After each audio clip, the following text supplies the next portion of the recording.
তোমরা কি জানতে চাও আমার এই মেকআপ লুকটা আমি কিভাবে করেছি?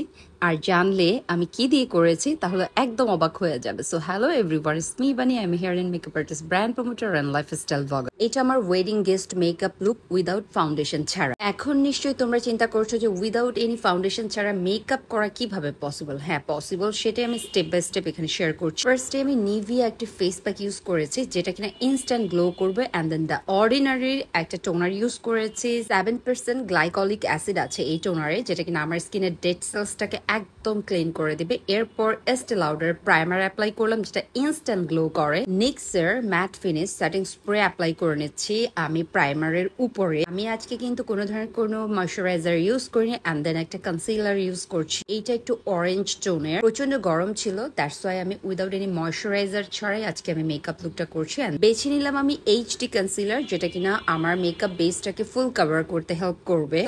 আমি সবসময় আমার এই মেকআপ টেকনিকটা ফলো করি, যেহেতু প্রচুর পরিমাণে গরম সোয়েটিং এর কারণে আমার মেকআপ বেস নষ্ট হয়ে যাবে। আর একটা ওয়েডিং প্রোগ্রামে গেলে এমনিতেও মেকআপ যখন নষ্ট হয়ে যাবে তখন কিন্তু দেখতে খুবই বাজে লাগবে। আমার টার্গেট হচ্ছে আমার মেকআপ বেসটা যেন ওয়াটারপ্রুফ এবং সোয়েট প্রুফ হয়। সাথে অবশ্যই মাথায় রাখতে হবে যেন এটা ফ্ললেস বেস হয়, কারণ গরমে যদি আমরা সোয়েটিং করি আমাদের মেকআপ বেস কিন্তু অক্সিডাইজ করতে পারে। সেই জন্যই মূলত আমি কনসিলার দিয়ে বেস ক্রিয়েট করেছি। এনিওয়ে, একটা নন ব্র্যান্ডের কন্ট্রোল কিট দিয়ে, আই মিন কন্ট্রোল স্টিক দিয়ে কন্ট্রোল করে নিয়েছি আমার ফুল ফেস। টাঙ্গাইলে এতগুলো মেকআপ প্রোডাক্ট নেওয়া আমার পক্ষে পসিবল না, দ্যাটস ওয়াই আমি যতটুকু ছোট ছোট প্রোডাক্ট আনা যায় সেগুলো নিয়ে আসছি। And then eyebrows mascara apply করে নিচ্ছি। এরপর আমি যেটা করছি, হুডা বিউটির বানানা পাউডারটা আমি অ্যাপ্লাই করছি, বিকজ এটা সামারে অনেক বেশি হেল্পফুল। আজকে যেহেতু মেকআপ বেসটা ফ্ললেস হচ্ছে এবং নিউড টাইপের একটা মেকআপ লুক হচ্ছে, দ্যাটস ওয়াই আমি আইব্রাউজটাকে একটু ব্ল্যাক করে ফেলেছি। নন ব্র্যান্ডের সেই কন্ট্রোল স্টিকের মধ্যে কিন্তু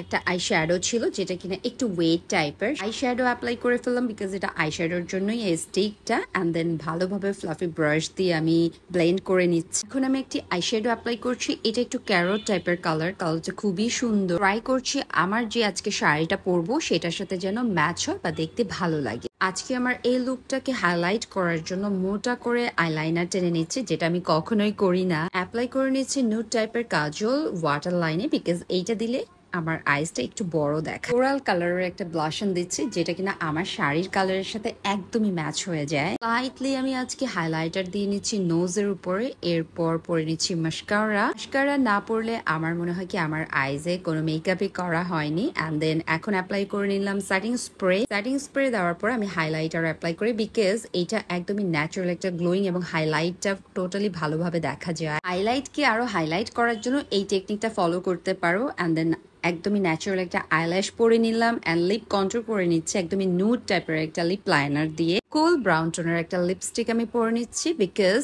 এই গরমে matte lipstick is the best choice for long lasting. So I am ready to go. কেমন হয়েছে অবশ্যই কিন্তু তোমরা আমাকে কমেন্টস করে জানাবে। This is my wedding guest makeup look. Next blog তাড়াতাড়ি আপলোড হবে। Till then stay with me. Thank you for watching. Tata.